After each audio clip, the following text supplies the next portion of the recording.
Hello, friends. My friendly friends, I want to talk to you about being nice to everybody.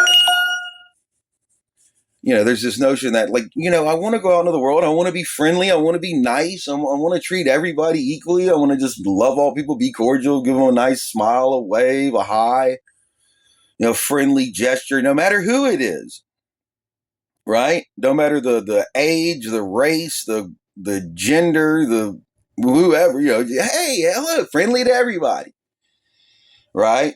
The creepy old bum looking guy or the whoever, there's all kind of different looking people. Some people you look at and you're like, okay, avoid, but no, just hey, nice to every, hey, how's it going? Oh, good to meet you. The obvious, like druggy people and stuff in your neighborhood, like in this trailer park here, there's druggy people. Like I got neighbors when I first moved in here, and they're on meth and I don't know what else. I don't know what they take. I don't mess with them, but apparently they're doing like meth, fentanyl pills. I don't know. I mean, I know these people smoke weed, but they smoke weed medicinally. But the next to them, they're doing. I don't even know. They don't even smoke weed. They just do meth. They're doing meth over here, and they come up. The first day, hey man, how's it going? Hey, you got a cigarette? Stuff like that. Like just trying to find a way in, and hey, all friendly. So my thing is, yeah, I want to be friendly and nice and cordial and trusting of everyone. And you can do that. It's just the only way to do that is you have to have absolute total belief in God. Like, that God is right here with you and that none of this matters in terms of like all this fighting and competing and, egos and, this and that and the other. And just be friendly to people, be nice to everybody, and plus all the fraud and the theft and the crime and, stuff like that, which, is notorious for con artists, and fraudsters. They're super friendly, man. They're your best friends. It's the classic used car salesman people or whoever, or just fraudsters on the streets or people pretending to be your friend. And then they end up, defrauding you, which that's another thing to consider, so when you go into it, you have to go into it with total faith. If you have nothing to really lose as far as your, you know, ego or whatever in this world, then you trust in God and you can be friendly to all people. You be friendly to everybody. No ego, no pride, no look, oh, there's a black person, or there's a Mexican person, or there's a trailer trash fucking meth head. Here's a this person, here's a that person, and they're saying to me, oh, there's a white motherfucker. Who knows? It's just, that's how the racism can be, but it's not all like that. I mean, it's more under the breath. I'll be around racists and like, but they'll be racist, but then as soon as you get around and start talking and they're all in a group of mixed race people, they're all friends. Oh, they're not going to necessarily voice it that quickly. Most people don't. You see the protests in the streets of the Black Lives Matter, or the white pride people, or some people go to extremes, but most people are closet racist, kind of. They're not really racist, but they're somewhat racist. But it's like they tolerate people. And it's mostly conditioning too. It's not necessarily an innate thing. Like I'm just innately prejudiced and racist. Oh, look, there's a freak foreign person who doesn't look like me, doesn't look white, and this and that. And it's like, I think it's more of a learned thing. I mean, I can remember as a child, like I'm not gonna say who, but like elders, that were close to relatives and things that I know were, they were openly racist, growing up. I heard things, I'm from the South, So, of course, you're going to be hearing the N word coming from white people, against black people, and you're going to be hearing disparaging remarks potentially, that's in certain redneck groups, but a lot of that's fading and a lot of that's closeted.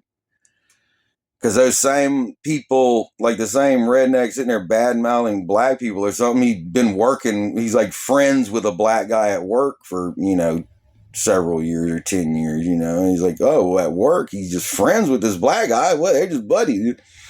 But then a closeted racist otherwise, which, I've worked with black men, I've worked with Hispanics, I worked with Asians. And when I'm talking about like doing physical labor, like construction, and we're always best friends on the job.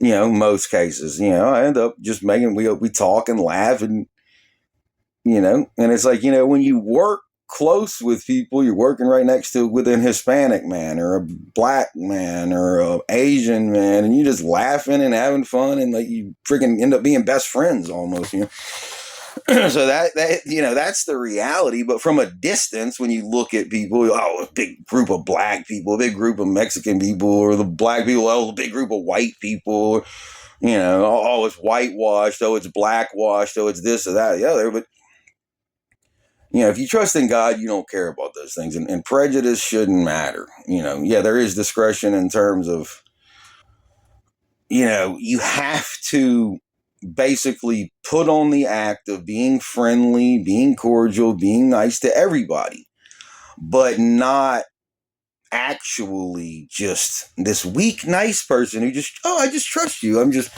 I just come up saying hi and greeting you and all this. So I must trust you, right?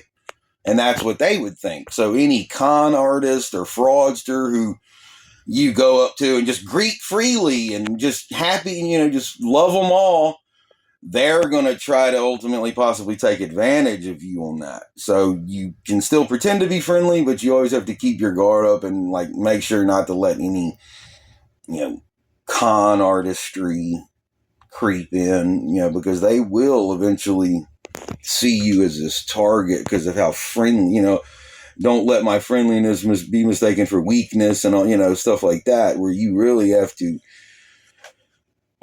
maintain that guard up. But, but you don't want to walk around, like, I don't want to walk around the world scouring and suspicious at everybody I see, because I don't know who the hell they are or what the hell they do, and everybody acts nice and friendly or whatever. And it's like, just like I said earlier, the con artists and the fraudsters, they're the friendliest people you're going to meet. So I'm out here meeting all these friendly people, and it's like, well, what is their, motive? What is their intention? What are they trying to get from this? Which that's typically the case. I mean, humans are needy people. That's why there's always this competition. But yeah, if you fully trust in God and you don't care about competition anymore, and you don't care about any of that stuff anymore, then you should just be able to walk down the street or wherever you go or at the store or here or there, and you see all different type melting pot of people, in the United States and in this city. And you just have to look at every one of them and be friendly and be happy and be cordial and, trust them all and accept, oh, they're all good people. Oh, it's just this friendly, happy, smiling person at the grocery store, but, back at their house in their sex dungeon or their, internet porno set up or their, drug thing or they're illegal or they're, child sex trafficking or they're doing this or they're doing that. Or, it's like, you don't know who to trust. Who's frauding the government out of millions of dollars? There's this smiling, friendly lady from work or at the store and she's fucking frauding the system. Like all these people were doing during COVID, just frauding millions and millions of dollars from the PPP program and all these things. And it's happening now with food stamps and welfare and student loans and, all kind of fraud, crypto crap and this and that and the other. And it's just this needy, greedy world. So yeah, you don't know who to trust. So you go to the grocery store and at the grocery store, everybody's looking their best. And they're all just friendly, normal, good, moral, maybe Christian or some other religious or righteous religion that, practices morality, and they're this good fucking person, or, they may not even be religious, but they're a good businessman in town, and everybody knows them, everybody loves them. Yet in the meantime, they're doing weird shit back at their house, or back at their dungeons, or back in their, warehouses, or, kidnapping children. Who knows what the hell these people are doing? You hear about it. You see little news snippets like, multiple people arrested for all this child sex trafficking, or hundreds of thousands of child pornography images of this and that and the other. It's like, dude, what the hell? Like, who's doing all this crap? And so, yeah, and it's like, it's just your regular neighborhood guy. Just saw him every day. He smiled and waved and greeted. You're smiling and waving and greeting a fucking devil. And that's why it's so hard for me to go out into this world and just blindly be friendly to everybody, man, woman.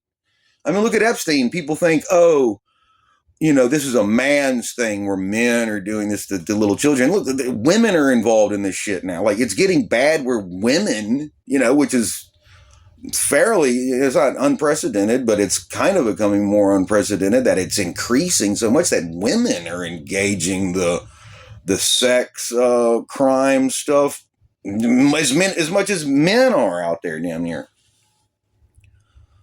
And it's like, and it's more perverted, more sick, and so it's just like these sometimes it's regular looking people, and sometimes it's bummish looking people, but everybody can get cleaned up, take a shower, comb your hair, and put on a iron shirt, and go out and look somewhat decent in society, and nobody have any fucking clue that you're this fucking creep. And then people who look like creeps, like me. I mean, people look at me, like they look at my face, and look, I'm not the prettiest guy anymore. I never was the prettiest guy, even when I was a teenager.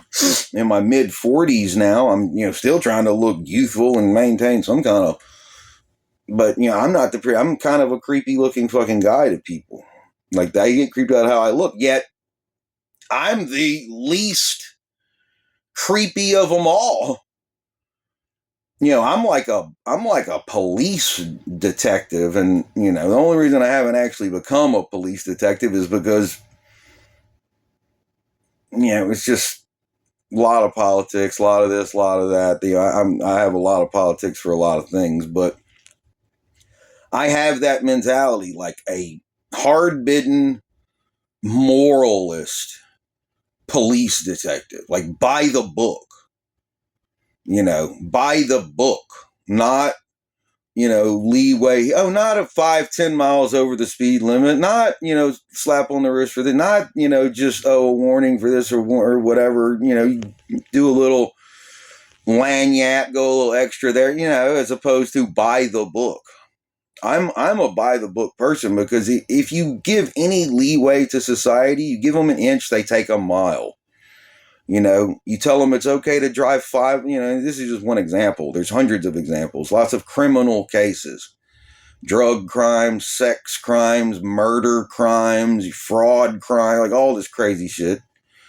But as a simple example, speed limits, you can kind of tell if somebody's a lawbreaker just in general by how they're driving. Like, if they just speed down the road, they don't care about speed limits, they don't care about anything, they don't care about safety or courtesy, just speeding like an idiot, What other laws are they breaking? If they're breaking a law that simple, it's like they're breaking one law to racing down the interstate.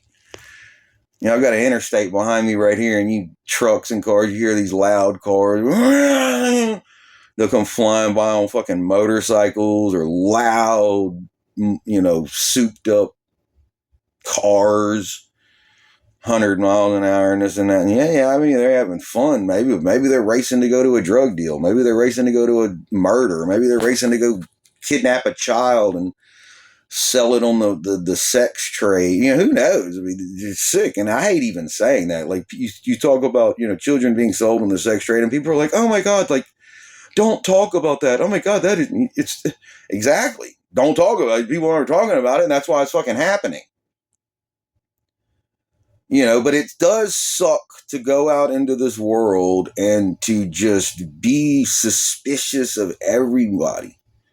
I see black men out there, these like adult black men. You can tell they're perverts.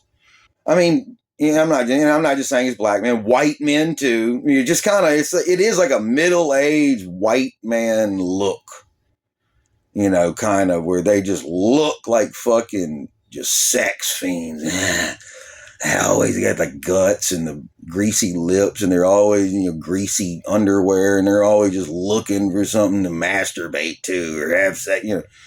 There's a hell of a lot of that out there. There's a hell of a lot of that out there. I mean, it's a sick, twisted society. I mean, pornography is the biggest traffic driver on the internet. I mean, what does that tell you about a society? I could say that, the internet itself might represent, say, like a human brain, So what in general is going on in the human brain?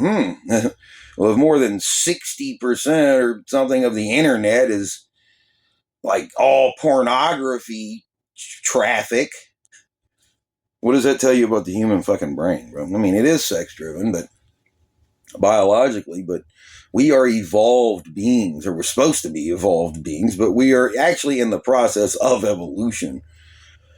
At this rate, I'm saying if we can make it another 100 years or 500 years or 1,000 years, I think we'll be making some much better progress than we're at now. But if we can make it, and unfortunately, I'm going to cut this here, but or I'm going to start to wind this down. But unfortunately, one of the only ways to ensure any kind of prosperity for the future is, and disregarding natural disasters that humans didn't necessarily have any hand in, like an asteroid or impact or something, or just a mega maybe earthquake that was natural, or a mega volcano, or a mega this or a mega that.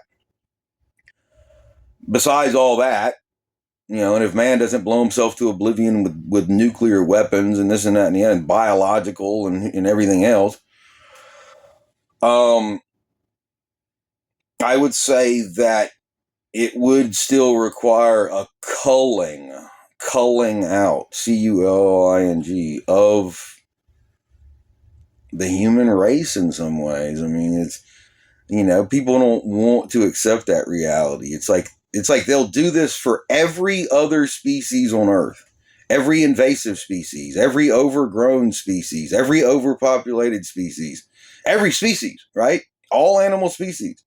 From a biological perspective, if we see there's a decline, we try to help it out. If we see there's an overpopulation, we try to reduce it.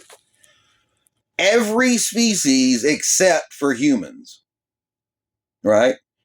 I mean, intentionally. And like publicly known, for one.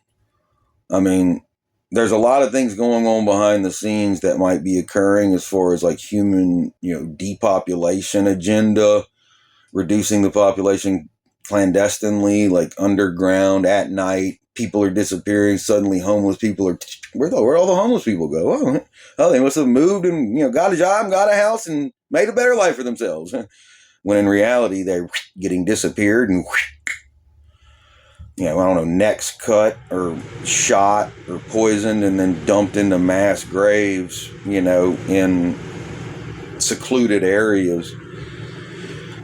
That's what's going to be happening. And, that unfortunately, with the riffraff of human society, that's becoming something that has to be a necessity.